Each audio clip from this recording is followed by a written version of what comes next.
இன்றைக்கி ஒரு குட்டி கதை பார்க்கலாமா? நம்ம இந்தியா எப்படி உருவாச்சுன்னு இன்றைக்கி பார்க்கலாம். இந்தியான்னு சொன்னாவே எல்லார்கிட்டேயுமே ஒரு பவர் வரும்.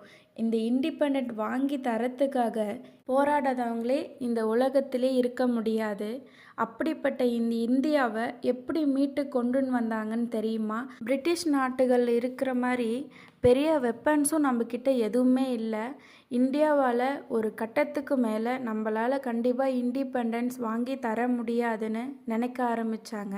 ஆனால் அது எல்லாமே பொய்யாக்கிறதுக்கு நம்ம தமிழ் லீடர்ஸ் அங்கேருந்து பல நாடுகளிலிருந்து நம்ம இந்தியா காப்பாற்றுறதுக்காக வந்தாங்க. அதில் ஒருத்தர் தான் மகாத்மா காந்திஜி. இவர்களை பற்றி சொல்லணுன்னா, ஏழ்மையான குடும்பத்தில் பிறந்தாலுமே அவங்களோட மூச்சு எல்லாமே கடைசி வரைக்கும் இந்தியாவை காப்பாற்றி மக்கள்கிட்ட கொடுத்துட்டு போகணும் அப்படின்ற ஒரு நோக்கத்தோடு தான் மகாத்மா காந்திஜி இந்த உயிரை விட்டார். வாங்கி கொடுத்துட்டு தான் போனாங்க. எப்போ ஆரம்பிச்சதுன்னா 1600 பிரிட்டிஷ் ஈஸ்ட் இந்தியா கம்பெனி இந்தியாவுக்கு வந்தாங்க. ஆரம்பத்தில் அவங்க வியாபாரம் பண்ணுறதுக்கு மட்டும்தான் இந்தியாவுக்குள்ளே வந்தாங்க.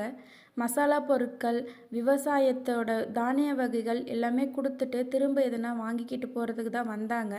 ஆனால் இந்தியா நாளுக்கு நாள் வளர்ச்சி ஆகிறத பார்த்து பிரிட்டிஷ்காரங்களுக்கு இதை நம்ம தான் ஆளணும்னு சொல்லிட்டு பிரிட்டிஷ்காரங்களுக்கு ஆசை வந்துடுச்சு. 1757 அதிகாரத்தை ஆரம்பித்தாங்க. பிளாசி போர் அப்படின்ற ஒரு இதில் பிரிட்டிஷ் ஜெயிச்சிட்டாங்க. இது ஒரு டேர்னிங் பாயிண்ட் எல்லாருக்குமே. இதுக்கப்புறம் இந்தியாவில் அவங்க ரொம்ப அதிகாரத்தை ஆரம்பித்து எல்லாத்தையுமே அவங்க பக்கம் சாய்க்க ஆரம்பித்தாங்க. மன்னர்களையும் பயன்படுத்தி பின்னாடி இருந்த நாட்டையும் காப்பாற்ற ஆரம்பித்தாங்க. 1957 முதல் சுதந்திர போராட்டம் நடந்தது. இந்தியா சிப்பாய்கள் பிரிட்டிஷ்க்கு எதிராக கிளப்ப ஆரம்பித்தாங்க. இதுதான் முக்கிய சுதந்திர போராட்டம், ஃபர்ஸ்ட் வார் ஆஃப் இண்டிபெண்டன்ஸ்னு சொல்லுவாங்க. முழுசாக ஜெயிக்க முடியல. ஆனால் இந்திய மக்கள் மனசில் நாம் சுதந்திரமாக இருக்கணும்னு அவங்களுக்குள்ளேயே ஒரு வெறி வர ஆரம்பித்தது. 1985 இந்தியா தேசிய காங்கிரஸ் உருவாக்கம் நடந்துச்சு. இந்தியன் நேஷ்னல் காங்கிரஸ் ஆரம்பித்தது. இதில் பெரிய பெரிய தலைவர்கள் சேர்ந்தாங்க. ஆரம்பத்தில் மெதுவாக உரிமைகள் கேட்க ஆரம்பித்தாங்க. பின்னாடி அது பெரிய சுதந்திரமாக இயக்கமாக மாறி 1915 காந்திஜி வருகை தந்தாங்க. அவங்க தென்னாப்பிரிக்காவிலிருந்து இந்தியாவுக்கு வந்தாங்க. அவர்கள் நான் வயலன்ஸ், அதாவது அகிம்சை வழியில் தான் போராடணும்னு மக்கள்கிட்ட சொன்னாங்க. அப்படி தான் ஆரம்பித்தாங்க. சாட்டை இல்லாமல் அமைதியாக போராடி பிரிட்டிஷை எதிர்க்கணும்னு சொன்னாங்க. அதுக்கப்புறம் 1920 அமைதியாக இயக்கம் பண்ணலான்னு சொல்லிட்டு காந்திஜி பிரிட்டிஷ் பொருட்களை வாங்காதீங்க, அவர்களோட வேலை செய்யாதீங்கன்னு மக்களிடம் சொல்ல ஆரம்பித்தாங்க. மக்கள் பெரிய அளவில் அவரை ஃபாலோ பண்ணாங்க. இதிலிருந்து வேற்று மொழிகாரர்களுக்கு கூட அவங்க காந்திஜி சொன்னபடி கேட்டு நடக்கணுன்ற ஒரே காரணத்துக்காக இந்தியா அப்படின்ற ஒரு ஒற்றுமை அவங்களுக்குள்ளே வந்துருச்சு. எல்லா இன மக்களும் ஒற்றுமையாக சேர ஆரம்பித்தாங்க. 1930 சால்ட் மார்ச் அப்படின்ற ஒன்று நடந்தது. அதாவது உப்பு சத்தியாகிரகம் அப்படின்ற ஒன்று. அது எதுக்குன்னா, காந்திஜி 240 மைல் தூரம் கடலுக்கு நடுவில் போய் உப்பை எடுத்துகிட்டு வந்தார் அப்படின்ற ஒரு இது அங்கே நடந்தது.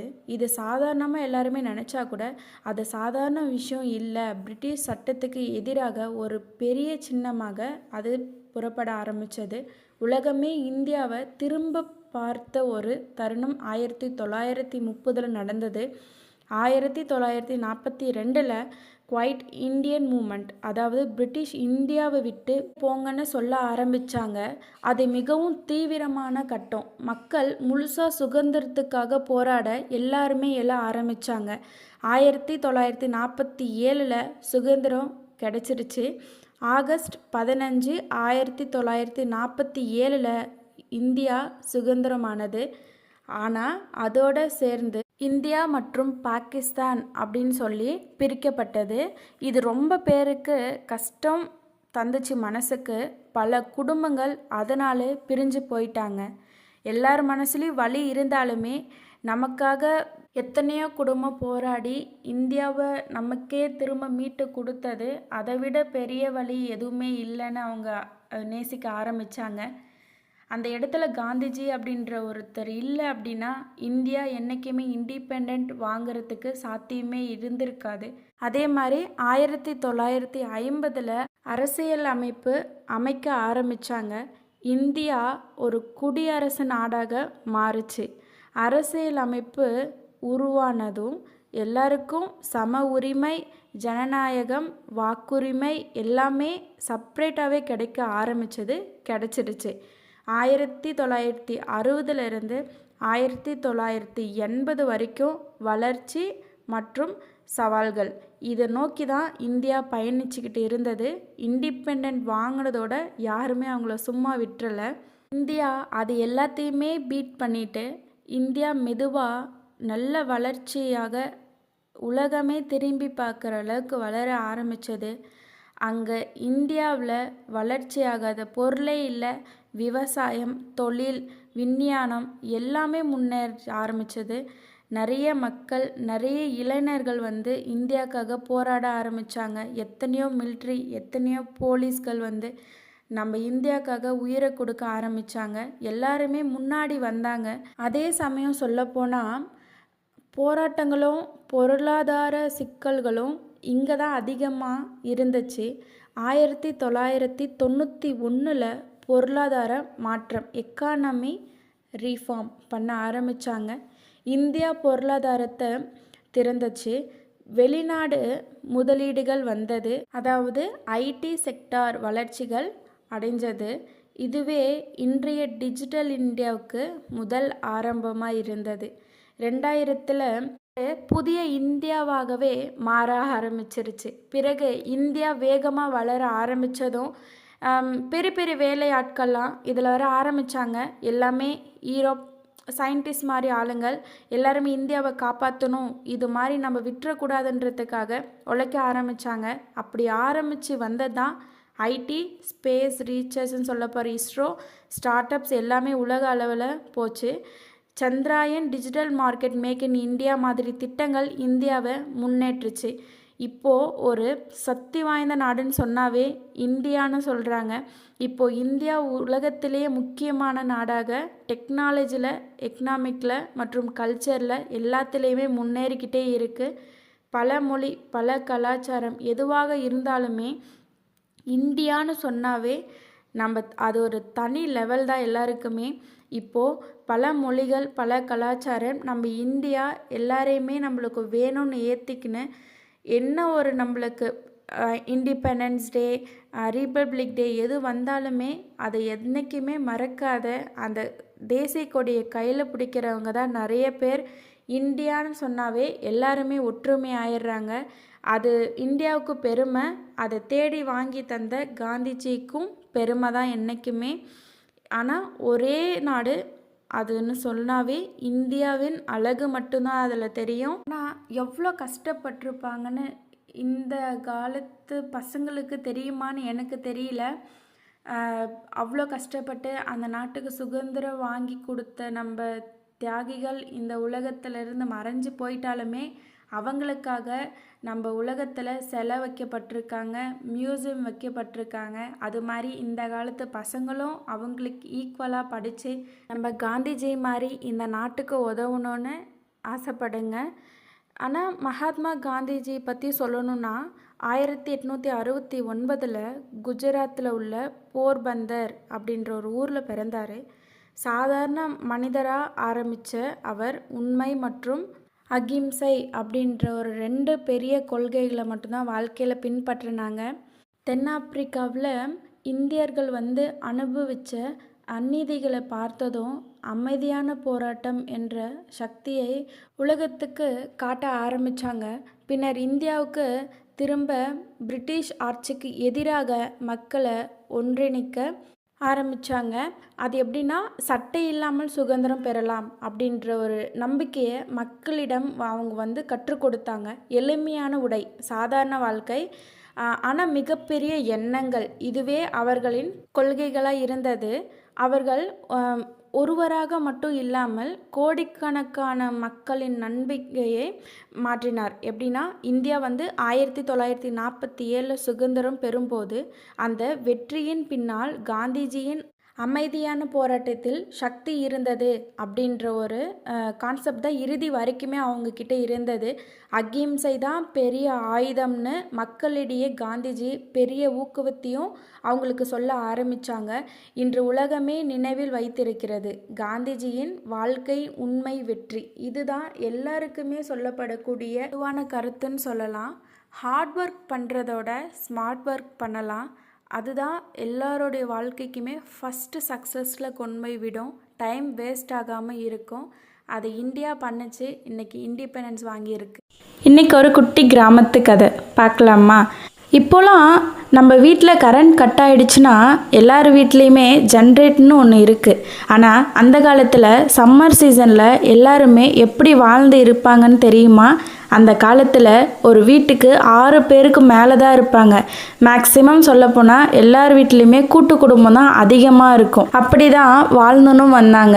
பாட்டி விறகு அடுப்பில் சாப்பாடு செஞ்சு எல்லாருக்குமே பக்கத்தில் உட்கார வச்சு நிலா சோறுன்னு கையில் கொடுப்பாங்க. அந்த சாப்பாடு ருசியே வேறு மாதிரி இருக்கும். சாப்பிட்டு முடிச்ச உடனே வெளியே ஆயா தாத்தா எல்லாருமே இருக்கிற பசங்க குட்டீஸ் எல்லாமே வெளியே அழகாக அந்த நிலா வெளிச்சத்தில் நம்ம கூரை வீட்டுக்கு வெளியே கட்டில் போட்டோ பாய் போட்டோ எல்லாருமே நிம்மதியாக படுத்து தூங்குவாங்க. அந்த காலத்தில் பசங்களுக்கும் சரி பெரியவங்களுக்கும் சரி நிலா வெளிச்சம் தான் அவங்களுக்கு கரண்ட் லைட் எல்லாமே மின் விளக்கை யூஸ் பண்ணி தான் அவங்க எல்லாமே வாழ்ந்துன்னு வந்தாங்க. ஆனால் அந்த வாழ்க்கை மாதிரி இது வரைக்குமே யாருக்குமே கிடைக்கல. அது அதோடய போயிடுச்சு. இப்போ இருக்கிற மாதிரிலாம் அடுக்குமாடி வீடுலாம் யார் வீட்லேயுமே இல்லை. ஒரே ஒரு வீடு தான், அது கூரை வீடு தான். ஒரே ஒரு கதவு மட்டும்தான். அந்த கதவு வெளிச்சத்துலேருந்து பார்த்தா அழகாக நிலா சூப்பராக வீட்டுள்ளே வரும். அந்த வெளிச்சத்தில் தான் இவங்க எல்லாருமே வாழ்ந்து வந்தாங்க. அந்த கூரை வீட்டுள்ளே போனாவே ஃபேன் இருக்காது, ஏசி இருக்காது. ஆனால் அந்த கூரை வீடு ஏசி போட்ட மாதிரி அவ்வளோ ஜிலுஜிலுன்னு இருக்கும். ஆயா கையால் கொடுத்த சாப்பாடு தான் அவ்வளோ ருசியாக இருக்கும். அது எல்லாருமே வாங்கி சாப்பிட்டு வளர்ந்தவங்க தான் இன்றைக்கி பெரிய பெரிய இடத்துல நல்ல வாழ்க்கையில் முறையில் இருக்காங்க. ஆனால் அந்த பாட்டி சாப்பாடுன்றது அந்த பாட்டி காலத்தோடே போயிடுச்சு. அவங்க வாழ்ந்த வாழ்க்கை நம்மளால் இப்போ வாழ முடியுமான்னு கேட்டால் கண்டிப்பாக வாழலாம் முடியாது. இந்த காலத்தெல்லாம் நம்ம செய்கிற வேலையோட மிஷின் செய்கிற வேலை தான் அதிகமாக இருக்குது. ஆனால் அந்த காலத்தில் காலையில் சூரிய வெளிச்சத்துலேயும் நைட்டு நிலா வெளிச்சத்துலேயும் மட்டும்தான் அவங்க வாழ்ந்து வந்தாங்க. அவங்களுக்குன்னு இருந்த சந்தோஷம் எல்லாமே அந்த கூரை வீடும் அவங்க வச்சிருக்க அந்த நிலமும் மட்டும்தான் அவங்களுக்கு மீதியாச்சு. வாழ்க்கையில் நிம்மதியாக இருக்கிறதுக்கு பணம் நல்லா போட்டுக்க ட்ரெஸ் இருந்தால் மட்டும் போதாது. கொஞ்சமாவது ஓய்வெடுக்கிற மாதிரி வாழ்க்கை வேணும். நம்ம எங்கே இருக்கோம் என்ன பண்ணிகிட்ருக்கோன்ற நம்ம சுயநிலைவோடு இருந்தால் பிரச்சனை இல்லை. ஆனால் இந்த காலத்தில் ஓட்டம் மட்டும்தான் அதிகமாக இருக்குது. அடுத்தவங்களுக்கு வேலை செஞ்சு கொடுக்கறதுல தான் நம்ம நோக்கமும் இருக்குது. இந்த காலத்தில் சொல்லப்போனால் 60 வயசுக்கு மேலே ஒருத்தர் கூட இருக்கிறதில்ல. ஏன்னா அவங்களுக்கு அவ்வளோ மைண்ட் ப்ரெஷர் இருக்குது. அவங்களால கரெக்டான டைமுக்கு சாப்பிட முடியல, தூங்க முடியல, அவங்களால எதுவுமே பண்ண முடியல. என்னென்னா இப்போ கூடி இருக்கிற விலைவாசி அவ்வளோ அதிகமாக போயிட்டுருக்கு. ஆனால் அந்த காலத்தெல்லாம் அவங்களுக்கு தேவையானதை அவங்க உழைச்சாங்க, யாருக்குமே கொடுக்கல, அதை காசாகவும் பார்க்கல. நம்மளுக்கு தேவையானதை நம்ம விவசாயம் பண்ணி நம்மளே எடுத்து நிம்மதியாக சாப்பிட்டு அவங்க நிம்மதியாக தூங்கினாங்க. யாருக்கிட்டேயும் கடன் வாங்கலை. அந்த நிம்மதியை அந்த கூரை வீடு மட்டும்தான் கொடுத்தது அவங்களால. அதனால தான் 101 வயது வரைக்கும் நம்ம தாத்தா பாட்டி இருந்தாங்க. கிராமத்தில் வாழ்ந்த உங்கள் அப்பா அம்மாவை கேட்டு பாருங்க, அவங்க எப்படி சந்தோஷமாக இருந்தாங்கன்னு சொல்லுவாங்க. எல்லாருக்குமே வாழ்க்கையில் கண்டிப்பாக ஒரு கடமைன்னு ஒன்று இருக்குது. அதை நோக்கி தான் எல்லாருமே ஓடிக்கிட்டு இருக்காங்க. கொஞ்ச நேரம் உங்கள் குடும்பத்துக்காக எல்லாத்தையுமே ஒதுக்கிட்டு நீங்கள் எப்படி வாழ்ந்தீங்க, சின்ன வயசில் என்னென்ன பண்ணீங்க உங்கள் பசங்கிட்ட உட்கார வச்சு சொல்லுங்கள். அப்போ தான் அவங்களுக்கும் தெரியும். நீங்கள் அது மாதிரி உங்கள் பாட்டி வீட்டுக்கு போய் நிலா சோறு சாப்பிட்ருக்கீங்களா? மறக்காமல் சாப்பிட்ருந்தா ரெட் கலர் ஹார்ட்டை கமெண்ட் பண்ணுங்கள். பாய் பாய். இன்னைக்கு ஒரு குட்டி கதை பார்க்கலாமா? ராசிபுரம்னு ஒரு குட்டி கிராமம். அந்த கிராமத்தில் என்றைக்குமே உணவுக்கும் மழைக்கும் பஞ்சமே வந்ததில்லை. ஆனால் ஒரு நாள் யாருமே எதிர்பார்க்காத அளவுக்கு அந்த கிராமத்தோட மொத்த வாழ்வாதாரமே மாறி போச்சு. செடிக்கு தண்ணி ஊற்றக்கூட தண்ணி இல்லாமல் போச்சு. அந்த ஊரில் இருக்கிற ராசையா அப்படின்ற ஒரு விவசாயி நிலத்துக்கு பக்கத்தில் ஒரு பழைய போர் இருந்தது. அது யாருமே கண்டுபிடிக்கல. ஆனால் இவாவும் ரித்துவும் விளையாட்டுத்தனமாக அன்னைக்கு அந்த பக்கம் போனவங்க அதை கண்டுபிடிச்சாங்க. அவங்களுக்கு ஒன்றுமே புரியல. கொஞ்ச நேரத்தில் அது மேலே இருக்கிற மண்ணை ஒதுக்கிட்டு பார்த்தாங்க. இன்னும் கொஞ்சம் நல்லா மண்ணை ஒதுக்கிட்டு பார்க்கலாம், நம்மளுக்கு தண்ணி எதுனா கிடைக்குமா அப்படின்னு அவங்க தேடிக்கிட்டே இருந்தாங்க. அந்த போர்லேருந்து தண்ணி வரல, சும்மா பபிள்ஸ் மாதிரி தான் வந்துச்சு. சரி, நம்ம அதை பின்தொடர்ந்து போகலாம் அப்படின்னு ஒரு வயல்காட்டுக்கு போகும்போது அங்கே நிறைய தண்ணி இருந்தது. ஆனால் அந்த போர் கண்ணுக்கே கிடைக்கல. சரி, நம்ம நிறைய தேடி பார்க்கலான்னு போகும்போது தான் ஒரு போர் அவங்க கண்ணில் பட்டுச்சு. ஆனால் அதில் தண்ணி இல்லை. பக்கத்தில் ஒரு குடிசை மாதிரி இருந்தது. சரி, அங்கே போய் பார்க்கலாம் அப்படின்னு பார்க்கும்போது அங்கே ஒரு போர் இருந்தது. ஈரப்பதமாக தான் இருக்குது. ஆனால் தண்ணி வந்ததுக்கு எந்த ஒரு அடையாளமும் அங்கே இல்லை. ஆனால் மண் ஈரமாக தான் இருந்தது. கொஞ்ச நேரம் விட்டு அதுலேயும் உள்ளே இருக்கிற மண்ணெல்லாம் எடுத்த பின்னாடி கொஞ்சம் கொஞ்சமாக தண்ணி வர ஆரம்பிச்சு, ரொம்ப அதிகமாக தண்ணி வர ஆரம்பிச்சது. பசங்களுக்கு எதுவுமே புரியல. சரி, நம்ம இது யாருக்கிட்டனா உடனே சொல்லணும், சொல்லி அவங்கள கூட்டின்னு வந்து காமிக்கணும்னு பார்க்குறப்போ கிராமத்தை நோக்கி போகும்போது தான் அவங்க பின்னாடி பயங்கரமான தண்ணி வந்துச்சு. அவங்க அந்த ஹாப்பினஸ்லேயே அவங்களுக்கு எதுவும் புரியல. ஆனால் நல்லா விளையாடினாங்க. அப்படியே ஓடி போகும்போது தான் ராசையா அப்படின்ற ஒரு விவசாயி அவரோட வயலுக்கு கீழே படுத்து மரத்துக்கல்ல ஓய்வெடுத்து நின்னாங்க. பக்கத்தில் இது என்னடா அப்படின்னு பார்க்கும்போது இது ஏதோ தண்ணி எடுத்துடுற மோட்டார் மாதிரி தெரிஞ்சது. இவாவும் ரித்துவும் சேர்ந்துன்னு அதை ஆன் பண்ணிட்டு ஓடிட்டாங்க. இவங்க அந்த மோட்டாரை எடுத்து விட்டுட்டு அவங்க வயல்லேருந்து பாதி வழி போகிறதுக்குள்ள திடீர்னு மழை வந்துருச்சு. இவாவும் ரித்துவும் ரொம்ப ஹாப்பியாக விளையாடிக்கிட்டே அவங்க வயல்லேருந்து வெளியே போயிட்டாங்க. போன பாதி வழியில் பார்த்தா பயங்கரமான மழை கொட்டுது. ஆனால் இதில் தான் ஒரு ட்விஸ்டே இருக்குது. என்ன தெரியுமா? அங்கே வந்தது மழை இல்லை, அது அந்த போர்லேருந்து வந்த தண்ணி தான், வேற ஒன்றும் இல்லை. அது எப்படின்னா, வெயில் காலத்தில் பயிர் வாடிடக்கூடாதுன்றதுக்காக பைப் கொஞ்சம் ஹைட்டாக போட்டு தண்ணி விட்டுருக்காங்க. அந்த போர் ஆன் ஆனதுனால ரொம்ப அதிகமாக மேலே தண்ணி போய் வீசினதுனால இவங்களுக்கு மழை வர மாதிரி தெரிஞ்சிருக்கு. ஆனால் இப்போ வரைக்கும் பசங்க மழை வந்துச்சுன்னு தான் நினச்சிட்டு இருக்காங்க. இந்த கதை பிடிச்சிருந்தா மறக்காமல் சில்ட்ரன்ஸ் ஹோமை சப்ஸ்கிரைப் பண்ணிக்கோங்க. இன்றைக்கி ஒரு குட்டி கதை பார்க்கலாமா? ஒரு நாள் ஒரு சின்ன தவறால் ஒரு குடும்பத்தோட வாழ்க்கையே ஆல்மோஸ்ட் மாறிடுச்சு. அந்த தவறு என்ன தெரியுமா? ஒரு ஊரில் அரவிந்த் என்ற ஒரு பையன், 13 வயசு பையன் இருந்தான். அவனுக்கு 2 விஷயம் ரொம்ப பிடிக்கும்: கேமு, மொபைலு. காலையில் எழுந்ததும் மொபைல், சாப்பிடும்போதும் மொபைல், படிக்கும் போதும் மொபைல். அவனோட அம்மா தினமும் சொல்லுவாங்க, கொஞ்ச நேரம் வச்சுட்டு பாரு, கண்ணு ரொம்ப கெட்டு போயிடும். ஆனால் அவன் கேட்கவே மாட்டான். அப்பா பேசினாலும் கோவப்படுவான். ஒரு நாள் இம்பார்ட்டண்ட் எக்ஸாம் இருந்தது. அம்மா ஏர்லி மார்னிங் எழுந்திரிச்சிட்டாங்க. ஆனால் அவன் லேட் நைட் கேம் ஆடிட்டு தூங்கினான். சிம்பிள் எக்ஸாம் கொஸ்டின் அது கூட மறந்துட்டான். ரிசல்ட் வந்த நாள் அவன் மார்க் ரொம்ப குறைஞ்சிது. அவன் ஃப்ரெண்ட்ஸ் எல்லாமே பாஸ் ஆகிட்டாங்க, அவன் மட்டும் ஃபெயில் ஆகிட்டான். அவன் மனசு உடஞ்சி போச்சு, ரொம்ப கஷ்டப்பட்டுட்டான். அந்த நாள் இரவு அவன் மொபைல் எடுத்தான். ஆனால் சடன்லி அவன் அம்மா ஹாஸ்பிட்டலுக்கு போகணும்னு கால் வந்துச்சு. ஸ்ட்ரெஸ், டென்ஷன், அவன் தான் காரணம் ஃபீல் பண்ண ஆரம்பித்தான். ஹாஸ்பிட்டல் டாக்டர் சொன்னாங்க, அம்மாவுக்கு பிபி அதிகமாக இருக்குது, டென்ஷன் அவாய்ட் பண்ணணும். அந்த வார்த்தை அவன் காதில் எக்கோ அடிச்சுட்டே இருந்தது. அவன் நினச்சான், நான் தினமும் அவர்களோட பேச்சை கேட்கவே இல்லை, நான் தான் அவங்களுக்கு ரொம்ப டென்ஷன் கொடுத்தேன். அவன் ஹாஸ்பிட்டல் அம்மா கிட்ட போய் கையை பிடிச்சு அழுந்தான். அம்மா, இனிமேல் மொபைலுக்கு நான் அடிமை இல்லை, நீங்கள் சொல்கிறதா கேட்பேன். அம்மா ரொம்ப ஹாப்பி ஆகிட்டாங்க, ரொம்ப அவன் மேலே பாசம் ஆகிட்டாங்க. அந்த நாள் முதல் அவன் டெய்லி டைம் செட் பண்ணி தான் மொபைல் யூஸ் பண்ண ஆரம்பித்தான். நாளடைவில் அதையும் விட்டுட்டான். அப்போது மார்க் ரொம்ப இம்ப்ரூவ் ஆகிடுச்சு, நல்லா படிக்கவும் ஆரம்பிச்சிட்டான். இதுலேருந்து என்ன தெரியுதுன்னா, மொபைல் ஒரு சாதாரண ஒரு பொருள் தான். அது நம்ம வாழ்க்கையை கண்ட்ரோல் பண்ணக்கூடாது, நம்ம தான் அதை கண்ட்ரோல் பண்ணணும். இதுலேருந்து என்ன தெரியுதுன்னா, நல்ல ஒரு அப்பா அம்மா திருத்தப்படாத ஒரு குழந்தை என்றைக்குமே ஒரு நல்ல வழியில் கண்டிப்பாக போக மாட்டான். முடிஞ்ச அளவுக்கு உங்கள் குழந்தைங்களுக்கு நல்ல விஷயத்தை மட்டும் சொல்லிக் கொடுங்க. எதையும் முக்கியமாக அடிக்ட் ஆகாமல் பார்த்துக்கோங்க. இதுவே பாதி குழந்தைங்க நல்லா வளர்கிறதுக்கு நல்ல யூஸ்ஃபுல்லாக இருக்கும். உங்களுக்கு இப்படி ஒரு ஃப்ரெண்டு இருந்தால் இந்த வீடியோவை ஷேர் பண்ணுங்கள். மறக்காமல் சில்ட்ரன்ஸ் ஹோவை சப்ஸ்கிரைப் பண்ணுங்கள். இது மாதிரி நிறைய ஸ்டோரிஸ் வரும். ப்ளீஸ் அம்மா பேச்சை மட்டும் எப்பயுமே கேளுங்க. லைஃப்பில் நல்ல அச்சீவ்மெண்ட் இருக்கும் உங்ககிட்ட. நல்லா படிங்க. பாய் பாய் குட்டீஸ். இன்னைக்கு ஒரு குட்டி கதை பார்க்கலாமா? எதை பற்றி தெரியுமா? 100 ஆண்டுகளுக்கு முன்னாடி இந்த உலகம் எப்படி இருந்ததுனோ இப்போ எப்படி மாறி இருக்கு அப்படின்னு சொல்லிட்டு தான் இந்த கதை. சுமார் 1000 கணக்கான ஆண்டுகளுக்கு முன்னாடி இந்த உலகம் இப்போ மாதிரி இருக்காது. அவங்க முதல்ல வாழ ஆரம்பித்த இடமே என்ன தெரியுமா? அடர்ந்த காடுகளும் பெரிய மலைகளும் ஆறுகள். இதில் தான் மனிதன் முதல் தடவையாக வாழ ஆரம்பித்தான். அவனுக்குன்னு வீடுன்னு இல்லை, பாதுகாப்பும் இல்லை. காட்டு மரங்களோட பயம் இருந்தாலும் அவன் உயிர் வாழ கற்றுக்கொண்டான். அந்த காலத்திலாம் உனக்கு பசிச்சா நீதான் வேட்டையாடி சாப்பிட்ணுன்ற அளவுக்கு தான் இருந்தது. அதுக்கு நம்ம ஒண்டியாக போய் காட்டில் எப்படி நம்ம ஒரு மிருகத்தை வேட்டையாடி சாப்பிட்றது அப்படின்றதுக்காக மனிதன் குழுவாக சேர்ந்து வேட்டைக்கு போனான்.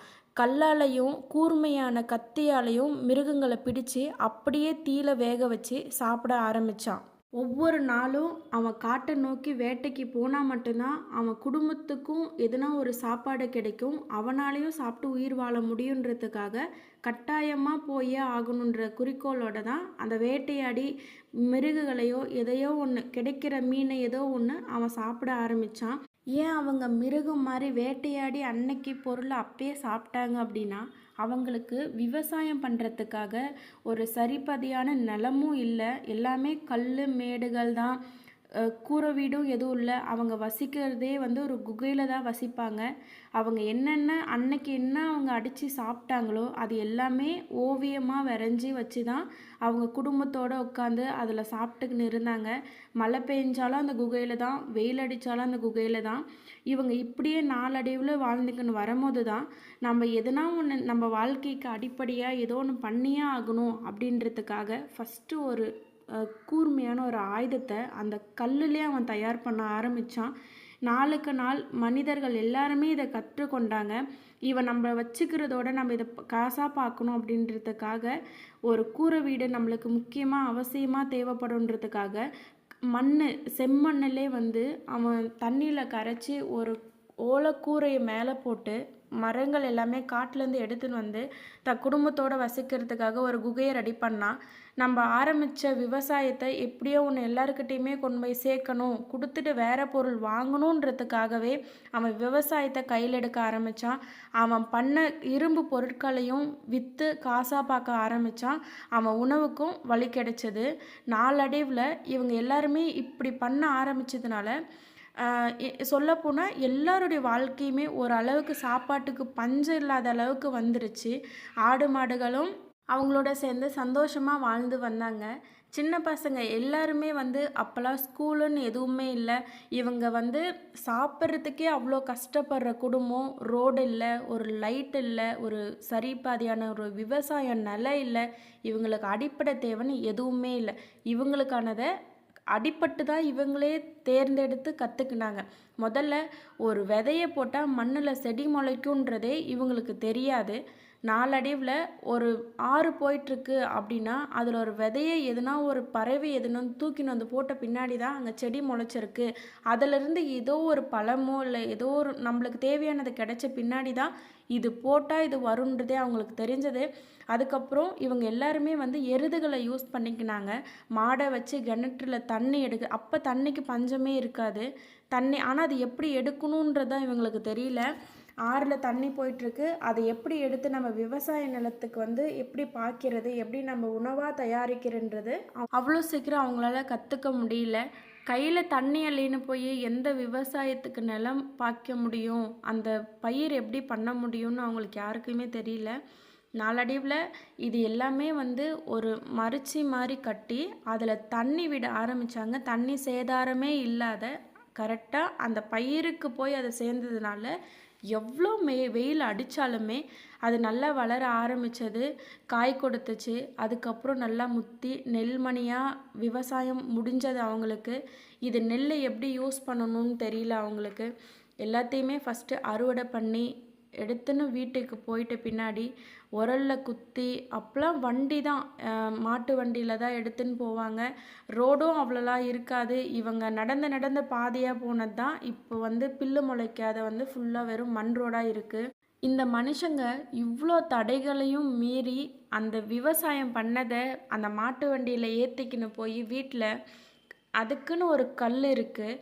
அந்த கல்லில் வச்சு பதமாக அரைச்சா அந்த தொட்டை விட்டு அந்த நெல் வெளியே வர அரிசியாக ஆரம்பித்தது. இவன் அதை எடுத்துன்னு வந்து அப்படியே போட்டு சமைச்சு சாப்பிட ஆரம்பித்தாங்க. இதில் எதுவுமே சேர்க்க மாட்டாங்க. நாளடைவில் ராஜாக்கள் காலம் வந்த பின்னாடி இந்த நாட்டுக்கு இந்த ஊருக்கு ஏதோ ஒன்று பண்ணியே ஆகணும் அப்படின்றப்போ ஃபஸ்ட்டு வந்து கல்லுங்க அதெல்லாம் எடுத்துன்னு வந்து ஃபஸ்ட்டு ராஜாக்கள் நடமாடுறதுக்கோசரம் பாதை இல்லை அப்படின்றதுக்காக கல்லுலே பாதை செய்ய ஆரம்பித்தாங்க. ராஜ கட்டளையோட இதெல்லாமே முடிஞ்சது. அதுக்கப்புறம் நாளடைவில் அந்த ஊர்லேயும் அந்த கல் போட்ட பாதையிலையுமே வியாபாரன்றது ரொம்ப அதிகமாகவே தமிழ் மக்கள் வந்து உருவாக்க ஆரம்பிச்சிக்கினாங்க. ஆரம்பத்தில் தான் அவங்களுக்கு எதுவுமே தெரியாது இருந்தது. அதுக்கப்புறம் மண்ணிலேருந்து தான் எல்லாமே கிடைக்கிதில்ல, அதுன்ற ஒரு அடிப்படை தேவையை அவங்க தெரிஞ்சுக்கின்னு நாளடைவில் கொஞ்சம் கொஞ்சமாக அவங்களுக்கு கையில் பணம் சேரவும் உணவு எல்லாமே சாப்பிடவும் அவங்க எல்லாமே கொஞ்சம் கற்றுக்க ஆரம்பித்தாங்க. இதெல்லாமே கற்றுக்கினதுக்கு அப்புறம் தான் நம்மளை பற்றி கொஞ்சமாவது யோசிக்கலாம் அப்படின்னு ஆரம்பிக்கும் போது நம்ம ஏன் இன்னுமே இலைத்தலைகளை சுற்றிக்கிட்டு வாழ்ந்துக்கின்னு இருக்கணும் அப்படின்றதுக்காக அவங்களோட நிலத்திலேயே பருத்தி அப்படின்ற ஒரு பிளான்ட்டை நட்டாங்க. நட்டுட்டு அதை நூலாக்க தறி யூஸ் பண்ணாங்க. அவங்களே செஞ்சது தான் அது. நாளடைவில் ப்ளவுஸ் இல்லாத புடவையாக கட்ட ஆரம்பித்தாங்க. ஃபஸ்ட்டு புடவை வந்துச்சு. அதுக்கப்புறம் ஆம்பளைங்க வந்து வேஷ்டி கட்ட ஆரம்பித்தாங்க. நாளடைவில் இது கொஞ்சம் வேறு மாறி அவங்களே அவங்கள மாற்றிக்க ஆரம்பித்தாங்க. அரசர்கள் காலத்தில் அந்த மக்களோட உழைப்பும் சேர்த்து பெரிய கற்களால் ஒரு சாமி சிலையை எடுத்து வச்சு அவங்களே ஒரு ஐயரை கூப்பிட்டு பூஜை பண்ண ஆரம்பித்தாங்க. அதுக்கப்புறம் அதுதான் நம்மளோட ஊர் சாமி அப்படின்னு ஒரு இதுக்காக அதை கும்பிட்டு அபிஷேகம் பண்ண ஆரம்பித்தாங்க. நாளடைவில் இது எல்லாமே படிப்படியாக அப்படியே ஆரம்பித்து ஒரு பெரிய வேலைக்கு போக ஆரம்பித்தாங்க. பஸ் வசதி வர ஆரம்பித்தது. அப்புறம் பெரிய பெரிய பசங்கள்லாம் வந்து வேலைக்கு போக ஆரம்பித்தாங்க. தார் ரோடு வர ஆரம்பித்தது. முக்கியமாக வந்து இது செயல்படுத்தினதே வந்து குறைஞ்சபட்சம் ஒரு 23 வருஷம் ஆயிடுச்சு. இதுக்கு முன்னாடிலாம் எப்படி இருந்ததுன்னா மண் ரோடு தான். ஆனால் இதுக்கு பின்னாடி தான் தாருன்ற ஒன்று அறிமுகப்படுத்தி அரசர்கள்லாம் சொல்லி விட்டு போனது தான். இப்போது இந்த நாடு வேகமாக வளர்ந்துட்டுருக்கு. யாரும் எதிர்பார்க்காத அளவுக்கு வளர்ந்துட்டுருக்கு. யார் எப்படி இருக்கான்னு கூட திரும்பி பார்க்காத அளவுக்கு இருக்குது. அந்த காலத்தெல்லாம் ஒரு வேளை சாப்பாடு இருந்ததுன்னா அதை பகிர்ந்து சாப்பிட்டு வாழ்ந்துன்னு வந்தாங்க. இந்த காலத்தில் அவன் சம்பாதிச்சாதான் அவனுக்கு சாப்பாடு அப்படின்ற மாதிரி ஆயிடுச்சு. பெரிய பெரிய தொழில் நிறுவனர்கள்லாம் இங்கே அதிகமாக இருக்காங்க. அந்த குகைங்க அவங்க வாழ்ந்த அந்த கூரை வீடுங்க நாளடைவில் எல்லாமே காணாமல் போய் சமமான ஒரு உலகமாக மாறிடுச்சு. இது எல்லாமே நடந்ததுனால தான் மனிதன் வந்து தனியாக இல்லாமல் சமூகமாக மாறினா கிராமம் நகரமாக மாறிச்சு. நகரம் பெரிய நகரமாக வளர்ந்துருச்சு. ரோடுகள் எல்லாமே போட்ட பின்னாடி தான் பெரிய பெரிய வாகனங்கள்லாம் ஓட்ட ஆரம்பித்தாங்க. அந்த காலத்தில் மனிதன் எடுத்த ஒவ்வொரு சிறிய முயற்சியுமே அதோட விளைவு தான் நம்ம இப்போ வாழ்ந்துக்கிட்டு இருக்கோம். அவன் ஆரம்பிச்சு விட்டு போனது தான் இப்போ முதல் நகரத்தில் இருந்து முதல் கல் இயந்திரம் வரை இலை புடவைகள் எல்லாத்தையுமே பின்னாடி மனிதன் முயற்சி தான் காரணம். அதை இல்லைன்னா நம்மளும் அவங்கள மாதிரியே தான் இருந்துட்டு போயிருப்போம். முயற்சி இருந்தால் எல்லாமே கண்டிப்பாக ஜெயிக்க முடியும். என்ன மாற்றம் வருது தெரியாது. ஆனால் ஒரு விஷயம் நிச்சயம், மனிதன் எப்போது கற்றுக்கொண்டே முன்னேறிக்கொண்டே தான் இருப்பான். மாற்றம்தான் அவன் சக்தி, அதுதான் அவன் கதை. இதை கற்றுக்கினா எல்லாருமே கண்டிப்பாக முன்னேறி போய்கிட்டே இருக்கலாம். இன்னும் நிறைய இருக்குன்னு நான் நினைக்கிறேன். மனுஷன் பாடுபட்டது போய் மிஷின் லைஃப் எப்போ அதிகமாக வர ஆரம்பித்ததோ மனுஷனுக்கு அப்போவே ஓய்வு அதிகமாக கிடைக்க ஆரம்பிச்சிருச்சு. இன்றைக்கி ஒரு இன்ட்ரெஸ்டிங்கான கதை பார்க்க போகிறோம். எதை பற்றி தெரியுமா? முன்னோர்கள் வந்து வாழ்ந்து விட்டுட்டு போன சேரர் சோழர் பாண்டியரோட வரலாற்றை இன்றைக்கி நம்ம பார்க்க போகிறோம். பண்டைய தமிழ்நாட்டில் 3 பெரிய அரசாட்சிகள் இருந்துச்சு. அதை சேரர், சோழர், பாண்டியர் அப்படின்னு மூவர் அதை ஆட்சி புரிஞ்சு வந்தாங்க. இதில் சேரர் அரசாட்சி மேற்கு பகுதியை ஆட்சி செஞ்சுன்னு வந்தாங்க. இதில் மலைகள், காடுகள், பெரும் ஆறுகள் நிறைந்த அந்த நிலத்தை வளமாக மாறியது சேரர்களின் திறமைகள். இதில் அந்த கதையை பற்றி தான் பார்க்க போகிறோம். இவங்க என்ன எஃபெக்ட் போட்டு அந்த சேரர் அந்த தடுப்பு சுவற்றை மீறி தண்ணியும் போகாமல் மக்களுக்கு தண்ணி சேமிக்கணும்னு எவ்வளோ பாடுபட்டு அந்த ஆறை கட்டினாங்க, இந்த டேமை கட்டி முடித்தாங்கன்றதா இந்த கதை. அரசன் தனது மக்களின் வாழ்க்கையை மேம்படுத்த வேண்டும் அப்படின்னு சொல்லிட்டு அவன் நினச்சிக்கிட்டே இருந்தான்.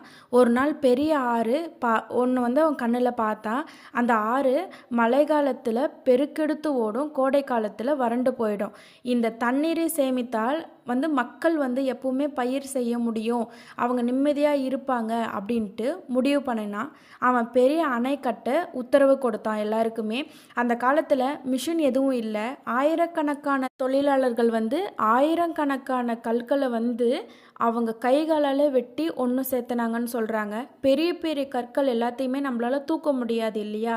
அதனால் ஏனைகளை வச்சு இழுத்து கொண்டு அந்த மரக்கட்டைகள் எல்லாமே, கற்கள் எல்லாமே ஒன்றாக சேர்த்து இந்த ஆற்றில் முதல்ல அடித்தளம் பண்ணுறதுக்கு பெரிய பெரிய கல்லுங்களையும் கட்டடங்களையும் போட்டு அதில் ஃபஸ்ட்டு ஃபில் பண்ண ஆரம்பித்தாங்க. அந்த வேலை அவ்வளோ நம்ம சொல்கிற அளவுக்கு எளிதில் முடிஞ்சிடாது. ஏன்னா மிஷின் இருந்தால் தெரியாது, அவங்க கைகளாலே அதை செய்யணும்னா ரொம்ப ரொம்ப கஷ்டம். அந்த ஓடுற ஆறுலேயே நின்றுக்கிட்டு உள்ள கல் போட வேண்டியது இருந்தது. தினமும் காலையில் சூரியன் விடிய காத்தால் வந்ததில் இருந்து நைட்டு சூரியன் அஸ்தமனம் ஆகிற வரைக்கும் அவங்க வேலை செஞ்சுக்கிட்டே தான் இருப்பாங்க. அரசன் அப்பப்போ அவங்க என்ன வேலை பார்க்குறாங்க, கரெக்டாக பண்ணுறாங்களான்ட்டு மக்கள்கிட்ட எல்லார்கிட்டையுமே விசாரிச்சுட்டு போவாங்களாம். தனது நாட்டு அரசன் இவ்வளோ ஊக்கப்படுத்தினதுனால தான் ஏழைகளாலுமே இவ்வளோ ஈஸியாக அந்த கட்டிடத்தை அவருக்கு கையிலாலே கட்ட முடிஞ்சதுன்னு தான் இந்த காலம் வரைக்கும் பேசிக்கிட்டு இருக்காங்க.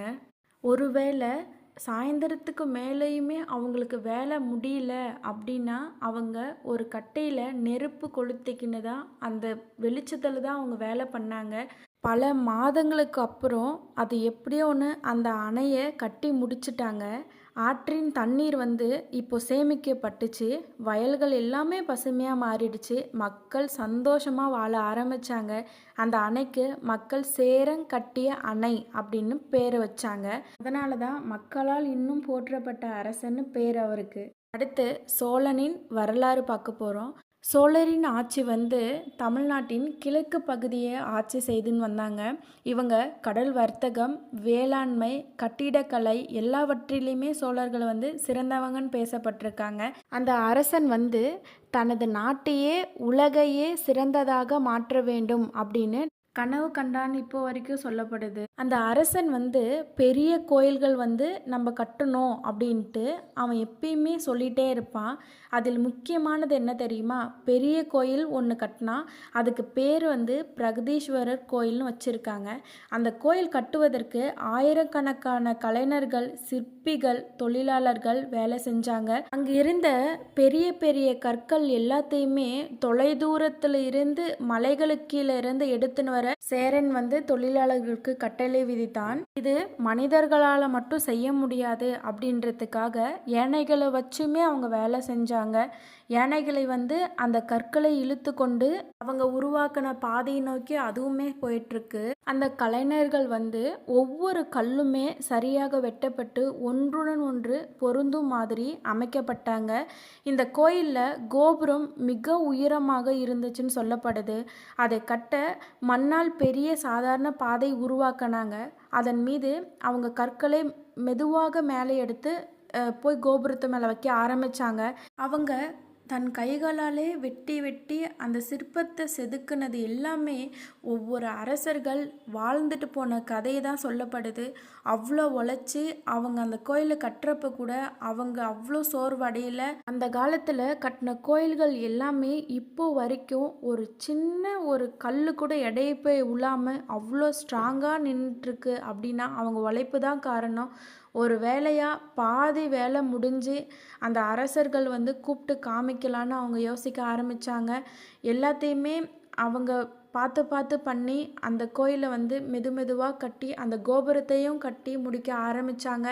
இது எல்லாமே வந்து அந்த கலைஞர்களோட உழைப்பு, அந்த விவசாயிங்களோட உழைப்பு மட்டும்தான்.